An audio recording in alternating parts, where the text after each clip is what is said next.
नमस्कार। प्रादेशिक समाचार के साथ मैं चंदन कुमार कौंडिल्य। पहले मुख्य समाचार।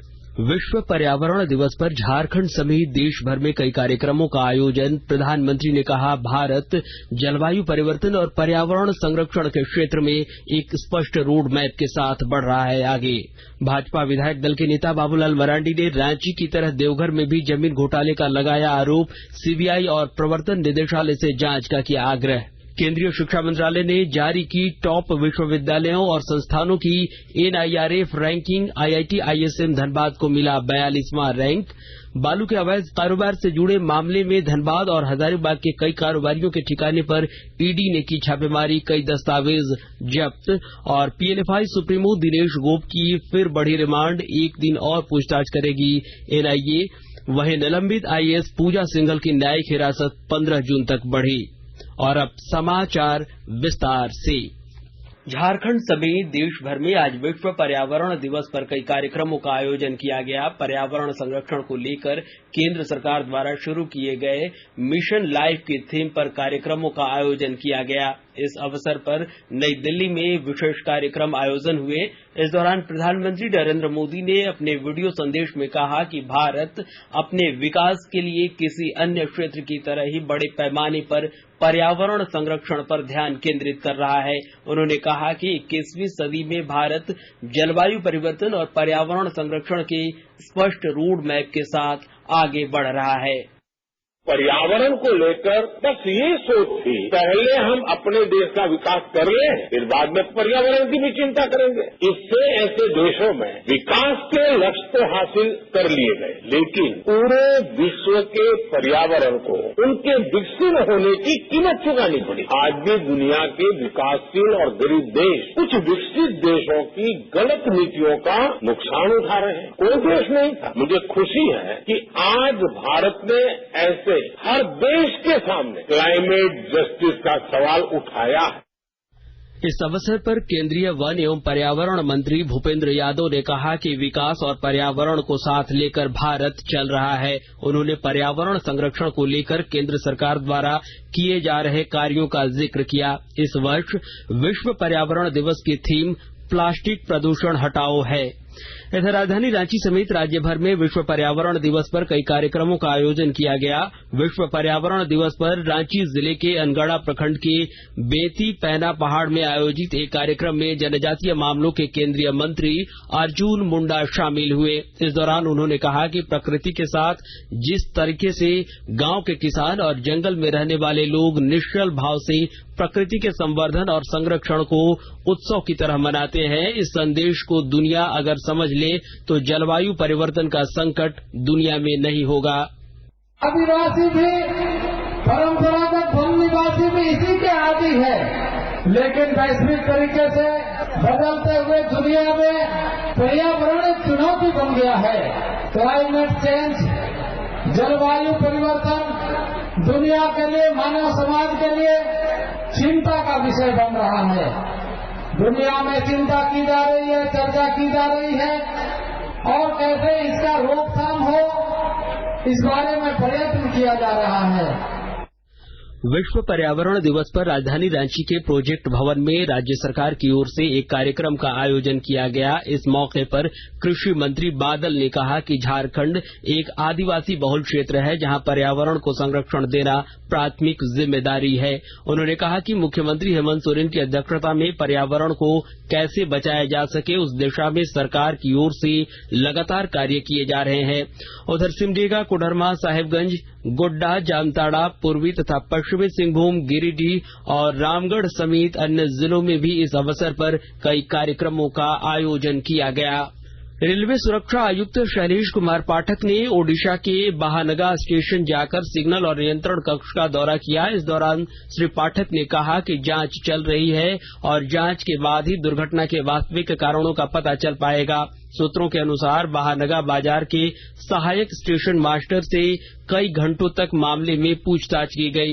रेल मंत्री अश्विनी वैष्णव ने कहा है कि जांच से दुर्घटना के मूल कारण का पता लगाने में सहायता मिलेगी। उन्होंने कहा कि इलेक्ट्रॉनिक इंटरलॉक में परिवर्तन के कारण यह रेल दुर्घटना हुई। इस बीच दुर्घटना के 51 घंटे बाद महानगा रेल दुर्घटना स्थल पर कोलकाता और चेन्नई के बीच रेल आवागमन दोबारा शुरू कर दी गई है। इधर भाजपा विधायक दल के नेता बाबूलाल मरांडी ने सीबीआई और प्रवर्तन निदेशालय से रांची की तरह देवघर में भी जमीन घोटाले की विस्तृत जांच करने का आग्रह किया है। श्री मरांडी ने आज विज्ञप्ति जारी कर कहा कि देवघर में 2 दशक पूर्व से यहां की ऐतिहासिक महत्व और धार्मिक स्थल को देखते हुए सीमावर्ती राज्यों के दर्जनों भूमाफिया दस्तावेजों में छेड़छाड़ कर जमीन की हेराफेरी कर रहे हैं। उन्होंने कहा कि देवघर में भी जमीन घोटाले का संबंध रांची की तरह बंगाल से है। केंद्रीय शिक्षा मंत्रालय ने वर्ष 2023 के लिए राष्ट्रीय संस्थागत रैंकिंग फ्रेमवर्क NIRF जारी कर दिया है। IIT मद्रास ओवरऑल रैंकिंग में टॉप पर है, जबकि IIT ISM धनबाद को 42वां रैंक हासिल हुआ है। वहीं मैनेजमेंट कैटेगरी में जमशेदपुर स्थित XLRI को 9वां स्थान हासिल हुआ है। और आकाशवाणी के ताजा तरीन समाचारों के लिए आप हमारी वेबसाइट newsonair.com पर लॉग इन कर सकते हैं। ताजा समाचार Twitter handle @AIR News Alerts और Facebook page all India radio news पर भी उपलब्ध है। आप प्रादेशिक समाचार एकांश के ट्विटर हैंडल @AIR News _ और फेसबुक, इंस्टाग्राम पेज और YouTube channel AIR News Ranchi पर भी हमारे बुलेटिन सुन सकते हैं।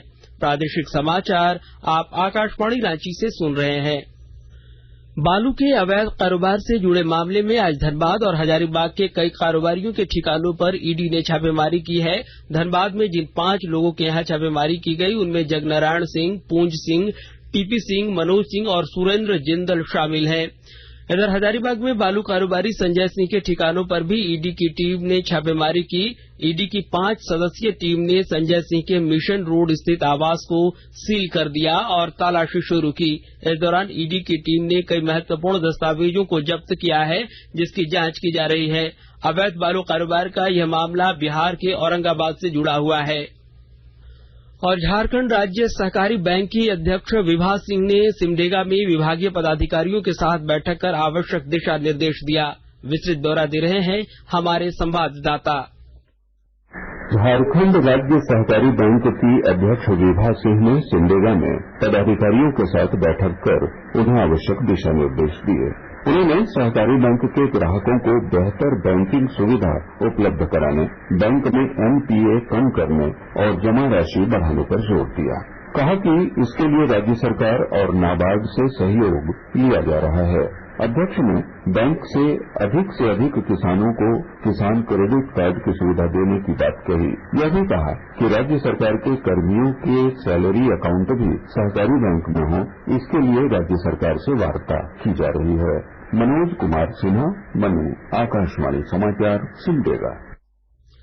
रिम्स में इलाजरत निलंबित IAS पूजा सिंघल, CA सुमन कुमार, खूंटी के तत्कालीन सहायक अभियंता शशि प्रकाश और पूर्व JE राम विनोद प्रसाद सिन्हा की न्यायिक हिरासत की अवधि 15 जून तक बढ़ा दी गई है। ईडी के विशेष न्यायाधीश PK शर्मा की अदालत में आज पूजा सिंघल की पेशी नहीं हो सकी, जबकि सुमन कुमार, शशि प्रकाश और राम विनोद प्रसाद सिन्हा की पेशी वीडियो कॉन्फ्रेंसिंग के माध्यम से हुई। इधर PLFI सुप्रीमो दिनेश गोप को 12 दिनों की पूछताछ के बाद आज NIA कोर्ट में पेश किया गया। NIA ने कोर्ट से दिनेश गोप से पूछताछ के लिए और 1 दिन की रिमांड मांगी, जिसके बाद कोर्ट ने NIA को दिनेश गोप से 1 और दिन पूछताछ करने की इजाजत दे दी है।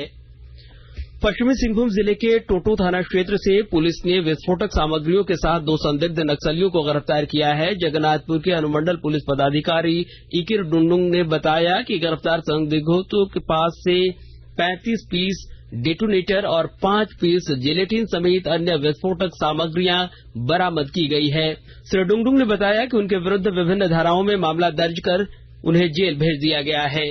और अंत में मुख्य समाचार एक बार फिर।